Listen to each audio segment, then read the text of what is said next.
പയ്യന്നൂരിൽ ചികിത്സാ പിഴവിനെ തുടർന്ന് 1.5 വയസ്സുകാരൻ മരിച്ച സംഭവത്തിൽ ആശുപത്രിയുടെ ഭാഗത്ത് കാര്യമായ അലംഭാവമുണ്ടായെന്ന് ബാലാവകാശ കമ്മീഷൻ. ഇത് സംബന്ധിച്ച് റിപ്പോർട്ട് സമർപ്പിക്കാൻ ജില്ലാ മെഡിക്കൽ ഓഫീസറോട് ആവശ്യപ്പെട്ടിട്ടുണ്ടെന്നും commission chairperson K V. Manoj Kumar പറഞ്ഞു.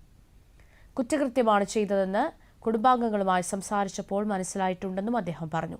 വിഷയത്തിൽ അന്വേഷണം പുരോഗമിക്കുകയാണ്. അടുത്ത ദിവസം തന്നെ ഉദ്യോഗസ്ഥരുമായി ഓൺലൈൻ കൂടിക്കാഴ്ച നടത്തുമെന്നും അദ്ദേഹം പറഞ്ഞു. കണ്ണൂർ പയ്യന്നൂർ എരമത്തെ കുട്ടിയുടെ വീട്ടിലെത്തി അദ്ദേഹം കുടുംബാംഗങ്ങളുമായി സംസാരിച്ചു. ഞങ്ങൾ അടുത്ത ദിവസം തന്നെ പോലീസുമായിട്ടുള്ള DYSP ആണ് അന്വേഷണ ഉദ്യോഗസ്ഥൻ, അദ്ദേഹവുമായിട്ടുള്ളൊരു മീറ്റിംഗ് ഈ അടുത്ത ദിവസം തന്നെ 2-3 ദിവസത്തിനകം തന്നെ അദ്ദേഹം മൊഴിയൊക്കെ എടുത്തുകൊണ്ടിരിക്കുകയാണ്.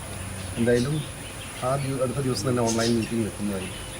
അതിനുശേഷം എന്തൊക്കെ നടപടികൾ സ്വീകരിക്കുന്ന കാര്യത്തിൽ കമ്മീഷൻ ഇതിൻ്റെ ഭാഗമായിട്ട് തന്നെ ഫോളോ അപ്പ് ചെയ്തുകൊണ്ടേയിരിക്കും.